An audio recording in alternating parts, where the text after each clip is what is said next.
Toll ಪ್ಲಾಜಾದಲ್ಲಿ ಭೀಕರ ಅಗ್ನಿ ದುರಂತ. ಹೊತ್ತಿಯುರಿದ ಎಲ್ಪಿಜಿ ಟ್ಯಾಂಕರ್, 5 ಗಂಭೀರ ಗಾಯ.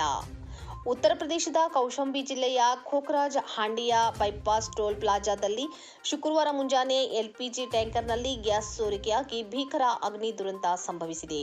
ನಿಯಂತ್ರಣ ತಪ್ಪಿದ ಟ್ಯಾಂಕರ್ ಟೋಲ್ ಬೂತ್ಗೆ ಡಿಕ್ಕಿ ಹೊಡೆದ ಪರಿಣಾಮ 5 ಟೋಲ್ ಸಿಬ್ಬಂದಿ ತೀವ್ರವಾಗಿ ಗಾಯಗೊಂಡಿದ್ದಾರೆ. ಶುಕ್ರವಾರ ಮುಂಜಾನೆ ಸುಮಾರು 6:30 ಸುಮಾರಿಗೆ ಕಾನ್ಪುರದಿಂದ ಪ್ರತಾಪ್ಗಢದ ಕಡೆಗೆ ತೆರಳುತ್ತಿದ್ದ ಎಲ್ಪಿಜಿ ಟ್ಯಾಂಕರ್ ಖೋಖರಾಜ್ ಪ್ರದೇಶದ ಸಿರೋಹಿ ಟೋಲ್ ಪ್ಲಾಜಾ ತಲುಪಿದೆ. ಈ ವೇಳೆ ವಾಹನವನ್ನು ಓವರ್ಟೇಕ್ ಮಾಡಲು ಯತ್ನಿಸಿದಾಗ ಟ್ಯಾಂಕರ್ ಚಾಲಕನ ನಿಯಂತ್ರಣ ತಪ್ಪಿ ಗಂಟೆಗೆ 60ರಿಂದ 70 ಕಿಲೋಮೀಟರ್ ವೇಗದಲ್ಲಿ ಕೇಂದ್ರ ವಿಭಾಜಕಕ್ಕೆ ಡಿಕ್ಕಿ ಹೊಡೆದು ಪಲ್ಟಿಯಾಗಿದೆ. ಇದೇ ಸಂದರ್ಭದಲ್ಲಿ ಟ್ಯಾಂಕರ್ನಲ್ಲಿ ಗ್ಯಾಸ್ ಸೋರಿಕೆಯಾಗಿ ದಿಢೀರ್ ಬೆಂಕಿ ಕಾಣಿಸಿಕೊಂಡಿದ್ದು, ವಾಹನವು ನೇರವಾಗಿ ಟೋಲ್ ಬೂತ್ಗೆ ನುಗ್ಗಿದೆ. ಡಿಕ್ಕಿಯ ರಭಸಕ್ಕೆ ಟೋಲ್ ಬೂತ್ನಲ್ಲಿದ್ದ ಹೀರಮಣಿ, ಅಲೋಕ್, ಕೃಷ್ಣಪಾಲ್, ಅತುಲ್ ಮತ್ತು ಗನ್ಮ್ಯಾನ್ ರಾಜು ಎಂಬ 5 ಸಿಬ್ಬಂದಿ ಗಂಭೀರವಾಗಿ ಸುಟ್ಟ ಗಾಯಗಳಿಗೆ ಒಳಗಾಗಿದ್ದಾರೆ.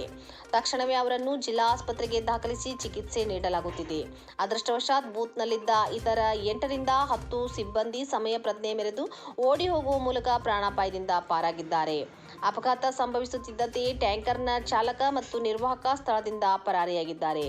ಬೆಂಕಿಯ ಜ್ವಾಲೆಗೆ ಟೋಲ್ ಸಿಬ್ಬಂದಿ ಪಾರ್ಕ್ ಮಾಡಿದ್ದ ಹಲವು ದ್ವಿಚಕ್ರ ವಾಹನಗಳು ಹಾಗೂ ಕಾರ್ಗಳು ಸುಟ್ಟು ಕರಕಲಾಗಿವೆ.